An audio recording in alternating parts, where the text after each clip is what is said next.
Okay, here we go. Today is the end of all of the commercials you hear on the radio. All of the campaigning, although... We're going commercial-free as of 9 o'clock tonight. No, it's... it'll feel that way. Well, but you know what the funny thing is that because we talked about this 3 different primaries, we're just rolling into phase 2, basically. I mean, we're going to hear more political ads. They'll just be from different candidates. Well, they're going to be... the congressional will begin, right? They're all probably staying very quiet right now just because there's so much attention being paid to this presidential primary. Today's the day. Polls open at noon for us, right? Yes. Is it noon to 8 or 9? Noon to 9 o'clock. And other parts across the state are open for the full day, the 6 a.m. until 9 p.m. But for us, we're open at noon. And Andrew, I'm just going to tell you some of the names that are going to be, and we don't know who's calling in today, but some of the names include some biggies, some heavyweights coming in to campaign for the candidates, Various whether it's candidates, Trump or Hillary or Ted Cruz. That's right. Even Harvey Weinstein. Yeah, direct from Hollywood. And he's supporting, which one is he supporting? He is on the Hillary train. Hillary, okay. Mm-hmm. They all have trains, by the way. Yeah. Bernie Sanders, I should say Ted Cruz's father is expected to potentially call in. There's the Ted Cruz train. That's creepy. Who else was on Cruz's team? David Limbaugh, the brother Rush of Limbaugh's brother, brother, who's potentially calling in today. And whose train is he boarding? He's boarding the Ted Cruz train. Really? Yeah. I thought he was boarding the Keeler train.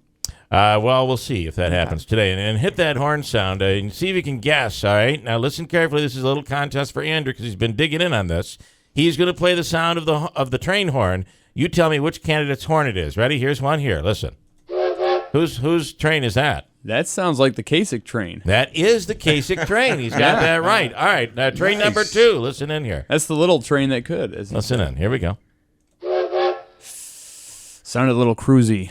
That is the Ted. How good he has gotten. Well, they had more steam to it. A little less steam in New York. Unfortunately, by process of elimination, we're going. Listening to this one here. A little less steam. This train might be kind of rolling on the left track. Okay, listen. Let's hear it.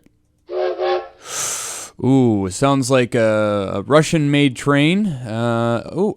It must be Bernie Sanders. No, that was Hillary's. So close. Yeah, that was the Uptown. Yeah, right. So, listen, this shows you how much this campaign has gotten a bit on the crazy side, as these candidates are just getting a bit tired. I believe he meant to say 9/11. Yeah. Was it like the gas station? The convenience store? Well, he had immigrants on his mind. That's what he was thinking when he was thinking 7/11. Anyway, I mean, listen, their Cruz is all over Trump on that one. But the fact is, this campaign, they're just speaking. They don't know the towns they're in. It's day after day after day, and I guess that can get pretty taxing, right? Where the faux pas come in here. How much longer do they have to go? I mean, obviously they have to go until the presidential election day in November, but. How many more primaries do they have after New York? Next week is really big. Northeast, quite a few primaries next week. Okay. I don't so there's know a light at the end of the primary tunnel? I believe there is. Yeah. Okay. Well, there definitely is. Yeah. Not I believe it. But next week will be a big week in Northeast, a lot of Northeast. And then we go back out to Indiana. So we are nearing that point. So we have a lot of candidates that are going to be coming up here today, a lot of... in terms of the candidates, most of them are kind of settling in. Today's the final day. But the people that are supporting them, their representatives, those that are trying to say, hey, here's the person we think you should vote for, are really out in droves here today. We'll also talk to John Zogby a little later on this morning. And, Andrew, are we all set for your little experiment here? I believe so. Okay. It does not seem like a very confident answer. Let's go to Christine. 619. Christine Bellino standing by.